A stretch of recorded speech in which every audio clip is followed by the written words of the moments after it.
मेरे प्रिय साथियों, कल हमने अपने भीतर छिपी उस आत्मा की आवाज़ को जानने का प्रयास किया।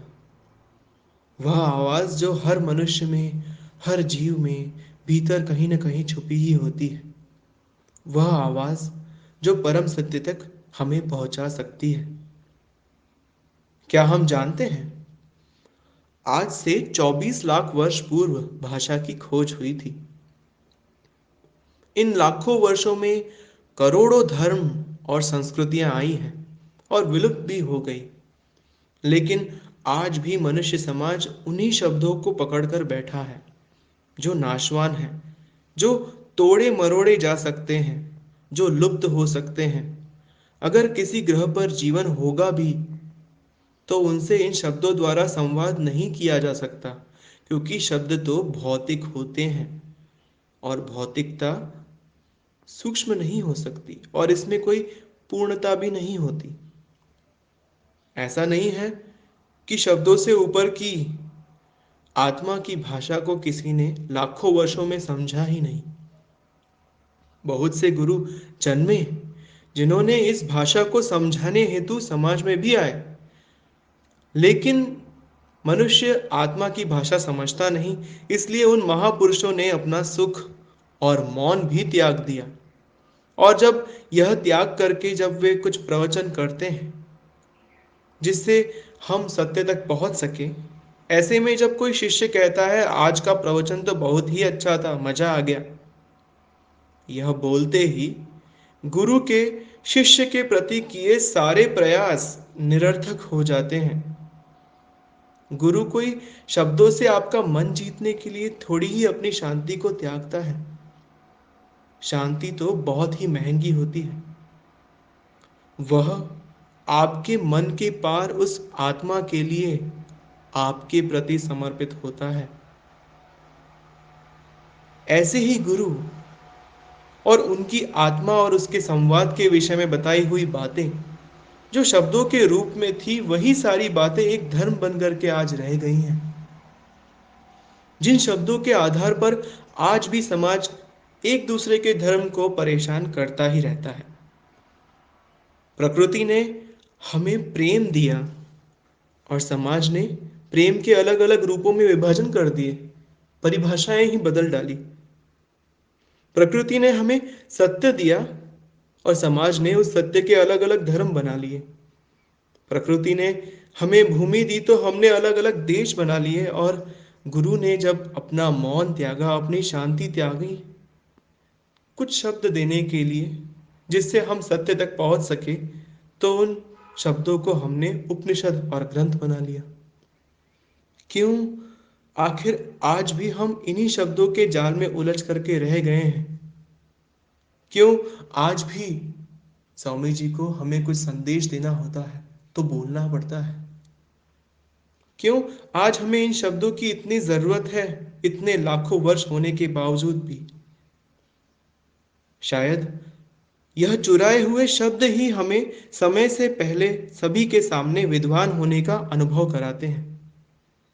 या शायद इसलिए भी क्योंकि यही शब्द हमारे भीतर छिपी कभी न खत्म होने वाली इच्छाओं को पूर्ण करने में सहायता करते हैं। क्या हमने कभी भी विचार किया है कि जब हम किसी को कहते हैं आई लव यू या मैं तुमसे प्यार करता हूं, प्रेम करता हूं, तो इसमें छिपे किस तुम का जिक्र हो रहा है? क्या हमें उस तुम के पीछे छिपी आत्मा नजर आती है? क्या हमें जिससे हम प्रेम करते हैं वह नजर आता है, या सिर्फ शरीर ही नजर आता है? असल में यह मनुष्य समाज शायद जब भी किसी से प्रेम करता है या उसकी बात करता है, तब वह यही ऐलान कर रहा होता है कि मैं इस व्यक्ति के शरीर से मुझे प्राप्त होने वाले सुख और लाभ, इस व्यक्ति के शरीर से, उसकी समाज की छवि से प्रभावित हूं और इसीलिए मैं उससे प्रेम करता हूं। यह प्रेम का ऐलान तो मूर्खतापूर्ण है। यह पूर्ण बात ही मूर्खतापूर्ण है, क्योंकि आत्मा का मूल स्वभाव ही प्रेम है, जिसका अर्थ यह है कि कोई भी दुर्घटना या अपवाद से हमारा प्रेम जिसके प्रति भी है वो कभी भी प्रभावित नहीं होगा। आत्मीय प्रेम का निकटतम अनुभव एक माँ उसके बच्चे के प्रति महसूस करती है। शायद इसलिए एक माँ का स्वभाव थोड़ा इलॉजिकल होता है। आप अपनी अपनी माँओं को याद करके समझ सकते हैं इस बात को। शायद इसीलिए इसी आत्मा के स्तर तक पहुंचा देने वाला अनुभव उन्हें पूर्वाभास भी करने में मदद करता है। उन्हें समझ आ जाता है कि क्या होने वाला है, क्योंकि वह अपने आत्मा की आवाज सुन सकती है। अगर एक माँ चाहे तो बिना शर्तों के इसी प्रेम के सहारे वह प्रेम करना सीख सकती है जो आत्मा के स्तर पर होता है। उसे बस अपने ही बच्चों के दर्शन सभी में करने की देर है। ऐसा ही अनुभव एक सद्गुरु का भी होता है। उसके जितने भी शिष्य हैं उसके लिए उसके बच्चों समान ही होते हैं। चाहे बच्चे कितना भी तंग क्यों न करे, कितना भी नालायक क्यों न हो, गुरु माऊली हमेशा प्रेम ही बांटती है। आज इस गुरु माऊली को बुद्धिजीवी पदाधिकारियों की आवश्यकता नहीं है, क्योंकि बुद्धि तो बाजार के हर कोने में 200-500 रुपए में बिक रही है। गुरु को ऐसे पदाधिकारी और साधक मित्रों की आवश्यकता है जो आत्मा के स्तर पर महसूस किए हुए फैसले ले, क्योंकि तथ्यों से सत्य प्रमाणित नहीं होता। सत्य कभी भी शब्दों के रूप में या दृश्य के रूप में नहीं निकल सकता। सत्य हमेशा महसूस ही होता है, और यह हम जानते हैं कि यह हमें हमारी अंतरात्मा में महसूस होता है। इसलिए धर्म ग्रंथ आत्म साक्षात्कार नहीं करा सकते। आत्म साक्षात्कार कराने के लिए गुरु की आवश्यकता होती ही है। इस आत्मा की भाषा को समझने के लिए पहले हमें इस बाहरी भाषा से परहेज करना होगा, अन्यथा हमें यह भाषा हमारी आत्मा की भाषा सीखने ही नहीं देगी।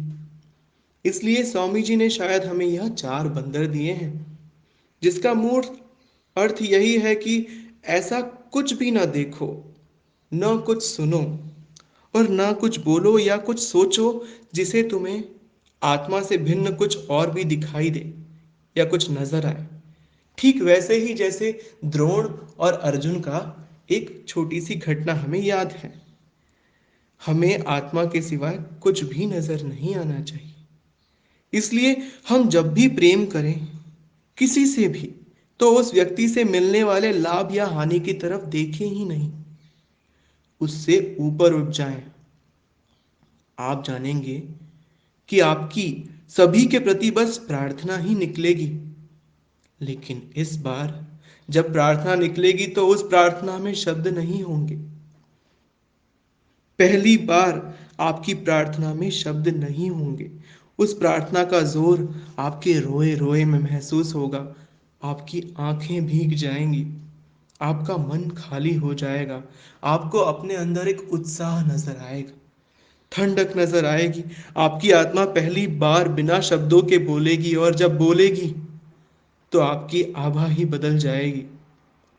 इसलिए आत्मा की भाषा को समझने हेतु उन 4 बंदरों को स्मरण रखें, और आप जानेंगे आप जहां भी हो आप स्वामी जी के सबसे करीब होंगे।